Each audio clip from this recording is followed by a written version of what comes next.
Ahora sí, siendo las 10:05, vamos a darle comienzo formal a esta charla sobre ley. Hablemos de ley. La programamos hace muchos meses con las doctoras del Hospital Garrahan, así que les agradezco a ellas la valiente propuesta. La tomamos y bueno, acá estamos. Voy a darle moderación a Alejandro Rivas y arrancamos.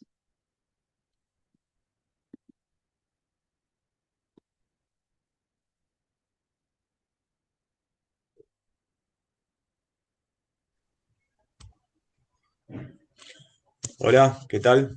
Buen día. Soy Alejandro Rivas, papá de Alfonso, con síndrome de Lee, hace ya 3 años. Y bueno, vamos a introducirnos en este evento.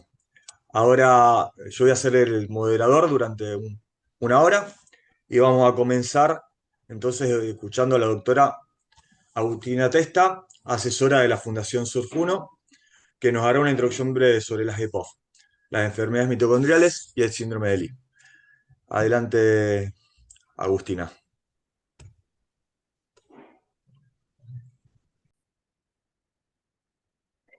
Bueno, buen día a todos. ¿Cómo les va? Mi nombre es Agustina Testa. Yo soy médica pediatra y especialista en desarrollo infantil de la UBA y soy de Roque Pérez, provincia de Buenos Aires, Argentina. Antes que nada, quería agradecer muchísimo el haberme convocado a participar de esta jornada, que es la primera jornada Hablemos de LI, de la Fundación Sonríe Surf 1 en esta semana de las enfermedades mitocondriales del año 2023. Les cuento eso, que estoy muy, muy honrada y muy feliz de estar participando en esta oportunidad y agradecida de la oportunidad. Vamos a hablar de la introducción a las enfermedades mitocondriales y síndrome de Lee.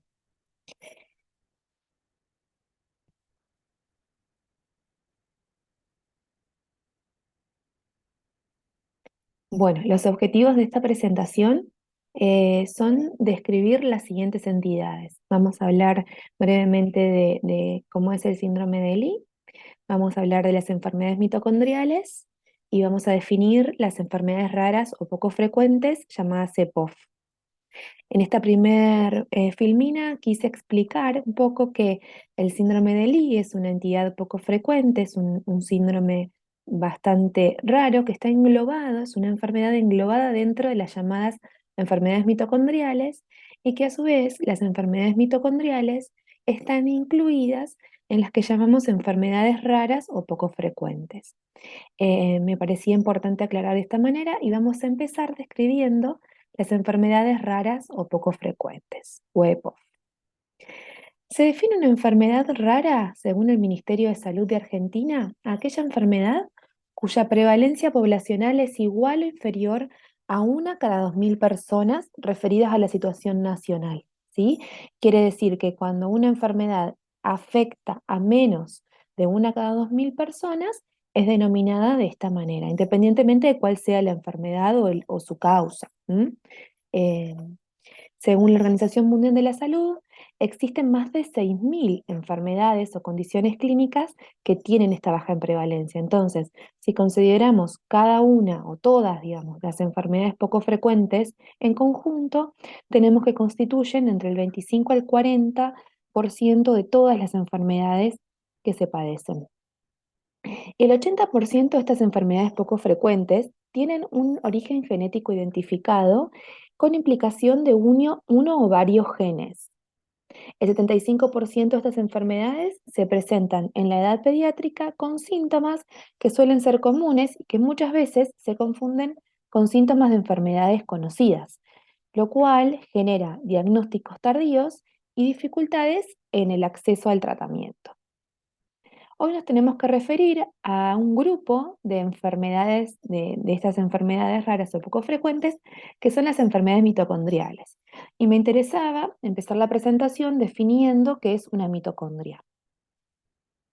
Las mitocondrias son organelas que son pequeñas estructuras que se ubican dentro de las células de nuestro cuerpo y del citoplasma de todas las células eucariotas, también animales y vegetales, que son especializadas, que tienen funciones específicas y que cada tejido u órgano de nuestro cuerpo tiene células en su interior que a su vez tienen distinta cantidad de mitocondrias según el tipo de tejido o el tipo de órgano del que se trate, ¿no es cierto?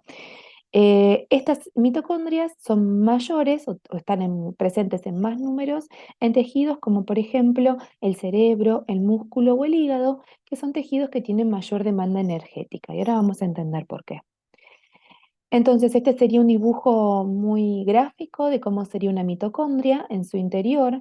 Vemos que tiene dos membranas, una membrana mitocondrial externa, una membrana mitocondrial interna, e insertada dentro de esta membrana mitocondrial hay unas proteínas que están acá graficadas como estos puntos en color rojo, que si las miramos al microscopio, estas proteínas están como ensambladas y ancladas en la membrana mitocondrial interna y realizan una función específica que se llama respiración celular, que ahora les voy a explicar qué es. A su vez, esta mitocondria en su interior tiene ribosomas, que son otras estructuras celulares que no viene al caso la función, y además es muy importante tener en cuenta que dentro de las mitocondrias hay ADN. O sea que el ADN normalmente se ubica en el núcleo de las células, el ADN, digamos, nuclear, se llama así, y además las mitocondrias tienen también en su interior ADN, moléculas de ADN mitocondrial, ¿sí? Que tiene su propia información genética necesaria para el correcto funcionamiento de la mitocondria. Entonces, como decíamos, la función primordial de la mitocondria es un proceso que se llama respiración celular.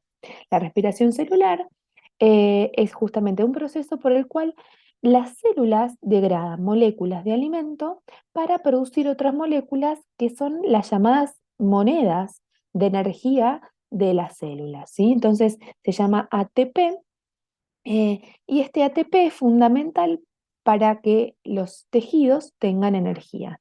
Fundamentalmente, entonces, los órganos que en nuestro cuerpo que más necesitan ATP son el cerebro, los músculos, el hígado, el riñón, o sea, los riñones y el corazón. La mitocondria capta oxígeno, agua y nutrientes provenientes de nuestros alimentos, en forma de carbohidratos principalmente, pero también pueden metabolizar proteínas y lípidos, y dentro de la mitocondria estos nutrientes se pasan por estas proteínas ancladas en la membrana y se genera la producción de ATP, de dióxido de carbono y de radicales libres. Los radicales libres son sustancias importantes para nuestro cuerpo porque en su justa medida intervienen en algunos procesos celulares, como por ejemplo el control de la proliferación celular, que es importante para no producir de más, digamos, para un control celular, es muy importante, pero que los radicales producidos en exceso por un mal funcionamiento mitocondrial también contribuyen a tener manifestaciones clínicas de enfermedad, ¿sí? Entonces, la enfermedad mitocondrial, repasando, es una enfermedad, es un grupo de enfermedades raras y que están provocadas por mutaciones genéticas que impiden el correcto funcionamiento de las mitocondrias. Es decir, que hay un problema genético que lo que hace, o sea, que hay algún gen alterado que lo que hace es que estas proteínas que habíamos dicho que estaban insertadas en la membrana de la mitocondria y que en su conjunto contribuyen a la formación de ATP, que es la energía de las células, bueno, algunas de estas proteínas por un problema genético fallan y no se produce adecuadamente ATP. Y además hay acumulación de radicales libres. Entonces esto permite o genera en realidad las diferentes manifestaciones clínicas que encontramos en estas enfermedades. La prevalencia de las enfermedades mitocondriales, son varias las enfermedades mitocondriales, ahora vamos a ver, y la prevalencia entre todas es de aproximadamente una de cada 5.000 personas, es decir, estas una de cada 5.000 personas son afectadas en el mundo por alguna enfermedad mitocondrial. Estas enfermedades mitocondriales pueden afectarse y manifestarse a cualquier edad, se manifiestan más frecuentemente en niños y lactantes y niños, pero pueden aparecer en los fetos, pueden aparecer en la primera infancia, pueden aparecer en la adolescencia y algunas más raras aparecen en la adultez. Y los síntomas pueden ser variables, pero predominantemente los síntomas son neuromusculares. Existen, como les decía, diferentes entidades dentro de las enfermedades mitocondriales, entre las cuales las más comunes son, por ejemplo, el MELAS, que deben haber escuchado nombrar, y el síndrome de Lee, que es el que nos convoca el día de hoy. Tenemos que sospechar que hay una enfermedad mitocondrial cuando un paciente o un niño presentan dos o más síntomas que no se explican entre sí. Es decir, por ejemplo, un síntoma más neurológico y asociado a síntomas gastrointestinales o algún síntoma respiratorio que no deberían asociarse uno con el otro, pero cuando existen en conjunto debemos sospechar este tipo de enfermedades. Y además que en la presentación de los síntomas no se autolimitan en el tiempo que uno esperaría de una enfermedad común, sino que persisten y avanzan progresivamente. Una de estas enfermedades mitocondriales y la que nos convoca el día de hoy es el síndrome de Lee. El síndrome de Lee es un tipo de enfermedad mitocondrial que afecta aproximadamente a una persona o a uno de cada 77.000 nacidos vivos, y los síntomas de este síndrome suelen aparecer durante el primer año de vida. La causa del síndrome de Lee es genética y puede haber más de 100 genes involucrados, que pueden ser tanto genes del ADN que está en el núcleo de las células, como los genes que están en el ADN del interior de las mitocondrias. O sea, cualquiera de estos genes que se afecte produce síndrome de Lee. Las manifestaciones clínicas, es decir, una persona con síndrome de Lee, inicia con síntomas que son inespecíficos durante el primer año de vida, como por ejemplo baja habilidad para succionar, pérdida de apetito y vómitos frecuentes. Es un bebito que aumenta poco de peso, pero que también tiene un retraso en el crecimiento de talla. Le cuesta mucho sostener la cabeza o alcanzar los hitos del desarrollo, lograr sentarse, lograr caminar, y muchas veces tienen episodios de irritación que son comunes en niños pequeños, pero una irritabilidad inexplicable y frecuente. Pueden presentar también regresión de pautas del desarrollo, es decir, que ante, por ejemplo, situaciones de infecciones virales comunes, un catarro o alguna diarrea, estos niños, estos cuadros banales significan para estos chicos que tienen fallas en sus mitocondrias y en su producción de energía, un desafío muy grande enfrentar una infección banal, y muchas veces pasa que retroceden en su crecimiento y en su desarrollo ante una infección viral banal, ¿no es cierto? Común. El síndrome de Lee tiene una afectación característica de los ganglios basales del cerebro, que son unas estructuras cerebrales importantes para el control y coordinación de movimientos. Entonces, en estos pacientes se evidencia una distonía, que es rigidez en movimientos, ataxia, que son problemas para articular y para coordinar, perdón, los movimientos, y la dificultad para articular las palabras y poder comunicarse con el lenguaje hablado. Otras manifestaciones menos frecuentes son los problemas respiratorios, como la apnea, la disnea, que son dificultad para respirar, hiperventilación o respiración anormalmente rápida o patrones de respiración anormales. Muy frecuentemente también tienen problemas oculares, entre los cuales el estrabismo es uno de los más comunes, también el nistagmo, que son movimientos oculares rápidos, y la oftalmoplegia, que es como la parálisis de los movimientos oculares por justamente parálisis de los músculos oculares que controlan el movimiento de los ojos. Y en casos más raros puede haber deterioro de la visión que conduce a ceguera. Los trastornos cardíacos son extremadamente raros, pero al ser el corazón un músculo con demanda energética, también pueden estar afectados con músculo cardíaco anormal o expansión de las fibras cardíacas. También pueden presentar trastornos gastrointestinales como reflujo, vómitos, molestias abdominales, gastritis, diarrea o estreñimiento. Para diagnosticar este síndrome de Lee, nosotros lo primero que tenemos que hacer es reconocer los síntomas y poder sospechar de que los síntomas que tiene nuestro paciente pueden ser ocasionados por esta patología. Entonces se avanza realizando, nosotros como pediatras derivamos a especialistas en neurología principalmente. Después el neurólogo puede considerar la derivación a un especialista en enfermedades neuromusculares o metabolopatías. pero en un principio se debería hacer una neuroimagen, que es una imagen cerebral donde se puede ver esta afectación de los ganglios basales que les contaba hoy, entre otras manifestaciones. Se puede hacer exploración de los ojos, oftalmológica, estudios como un electromiograma o electroencefalograma, estudios de laboratorio en sangre, orina y líquido cefalorraquídeo. Se puede hacer en casos no tan comunes, no tan comúnmente, pero se realizan biopsias musculares, donde se hace una biopsia de los músculos y se ve al microscopio mitocondrias anómalas, y el diagnóstico de certeza, el estudio con el que nosotros podemos definir cuál es el gen que está afectado, son estudios genéticos donde se buscan específicamente las mutaciones, tanto en el ADN mitocondrial como en el ADN nuclear, y ahí podemos poner el sello del diagnóstico del síndrome de Lee, como así también el diagnóstico de cuál de los genes, de estos más de 100 que lo producen, están afectados en el caso particular de cada niño.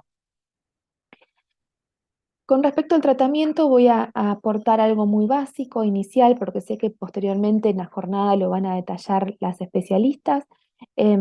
Así que quería hacer un comentario que resulta importante y es muy importante para mí que las familias y la comunidad en general eh, esté al tanto de este concepto que es fundamental para este tipo de enfermedades en los niños, como también para otros diagnósticos, que es que cuando uno sospecha o evidencia algún síntoma relacionado a lo neurológico, cuando un niño por ahí caminaba o tenía fuerza en sus movimientos y de repente pierde las habilidades o tiene algún retraso para sostener su cabeza, no lo hace a la edad que corresponde, es muy importante iniciar intervenciones terapéuticas tempranas y oportunas, porque teniendo un diagnóstico posteriormente o no, muchas veces eh, después se llega al diagnóstico del síndrome de Lee, en otros casos se tratarán de otros diagnósticos o de otras enfermedades.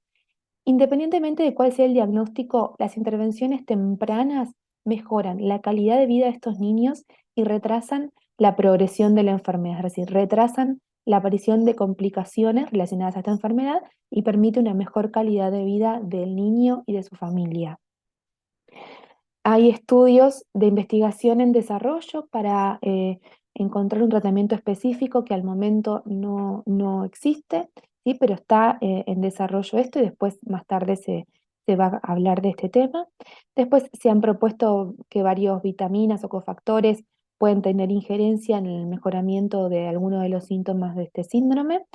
Estos niños necesitan evaluaciones periódicas con especialistas y es muy importante las terapias de apoyo en equipo interdisciplinario, fundamentalmente kinesiología, terapia ocupacional y fonoaudiología, así como también el equipamiento de estos niños, según si tienen afectación motora, respiratoria, gastrointestinal, para que puedan estar más cómodos, para que puedan tener una mejor calidad de vida, para que puedan estar más seguros y sobre todo para que puedan participar. Es decir, los niños no son un diagnóstico, los niños son mucho más que un diagnóstico y es muy importante tener en cuenta esto y recordarlo esto, sobre todo como familias, no encasillarse en ir de médico en médico, de terapista en terapista, sino facilitar la participación de los niños, independientemente de su diagnóstico, en nuestra comunidad y derribar barreras para poder realizarlo. Bueno, espero haber sido clara y haber aportado. En este momento no me encuentro de manera sincrónica presente con ustedes por otros compromisos, pero les dejo acá abajo mi dirección de email para que ante cualquier comentario, consulta o inquietud se puedan comunicar conmigo. Así que, bueno, quedo a disposición. Les mando un abrazo muy grande y nos vemos en algún próximo encuentro.